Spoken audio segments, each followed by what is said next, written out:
Good morning, guys. I have a pretty similar day planned as yesterday. I'm going to be doing some surfing, some studying, and working out. Right now I'm editing some footage and just going over some stuff from yesterday. I didn't have a cameraman while I was filming, so I just let the camera run like on a tripod, and it actually fell over twice. So I'm trying to save all the footage just in case like some of it got corrupted. I think the memory card got knocked around when it fell, and the waves are definitely going to be smaller today. Going to be like side shore wind, but I'm hoping to still get out there and get a few waves. Alright, here's where we're going to be surfing right now. Joe C put us on the spot, and I think it's the best place on the island right now. Alright, so I just got my wet wetsuit, so it really wasn't that bad. There's definitely waves coming in, but the tide's dead high tide right now. We met up with Joe, he put us on the sandbar, and yeah, I'm gonna go out, get a few. I got the mounted camera today. I'm gonna try the 6.2 out by Arc Surfboards, see how that rides, and then yeah, hopefully get a few. I got accepted students day later, so gotta get back in time for that. And now we got Joe C and the young Groms out there. I'm gonna go join them.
So that session was a ton of fun. We surfed with Joe Citarella and some of the Groms. It was a blast.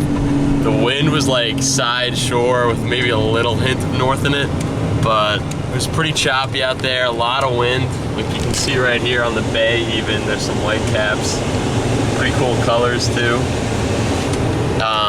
Yeah, that session was a blast. We surfed for about like 2 hours or so, and I'm headed home now. It's 10:22 in the morning, so the day is still young, and hopefully getting a workout in, doing some studying, and then I have accepted students day, so gotta get home in time for that. Alright, so I just got out of my Zoom meeting for accepted students day for my med school. It was good, I learned a lot, took some notes here, and Now I'm going on a podcast with my good friend Dylan Carmichael from Holy Cross, and we're going to talk a little bit about how the coronavirus has been affecting us. Coronavirus! What's up? Zoom in on my face. College kids right now. Really? You're gonna eat chips while I'm speaking? Shout out to all the college kids right now that have to do finals in their household with 3 siblings. Devaney, what do you got to say Must be tough. to all the people in quarantine? It's good life. It's a good life? What? No, give them hope. Say something like motivating. Stay strong. Get your feet off the table. We will be out of here soon. Good, I like Follow my that. Instagram. What is it? At Lucas Hildred. Hildred. Alright guys, so the next thing you'll probably see is me on the podcast and talking to Dylan. Usually I kind of just like do a little intro of what exactly I was going for with starting this podcast. Okay. Say my name, whatever, then have the interviewee. And without further ado, I have my interviewee, intramural rival, Lucas, with me today. And it's going to be awesome. It's awesome to hear from him. And without further ado, So I graduated from Holy Cross in June, and I took a gap year while I was applying because it takes around a few months to hear back from med school. And in that year, I was working as an endoscopy assistant or an endoscopy technician, which I was only doing elective procedures. Which it sounds interesting because why would a healthcare worker be laid off right now? Because we're in such high demand.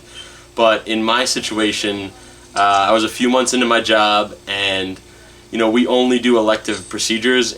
Alright, so I just wrapped up a podcast with my good friend Dylan Carmichael from Holy Cross. He's a year older than me, and right now he's working on a podcast talking about, the chronicles of the coronavirus and how it's affecting kids right now, and how it's affecting anybody right now. So we talked a little bit about his experience with some of his family members, his quarantine experience, and he asked me a little bit about my role as a healthcare worker and what was going on in the procedure room, what was going on in my endoscopy technician role as concerns were rising. So I just talked a little bit about what it was like to hear, the initial research and the initial, concerns of as we started wearing more personal protective equipment and, taking more safety procedures, even up to the point where we were taking everybody's temperature, including myself. You'd walk in and had to take your temperature before you started work.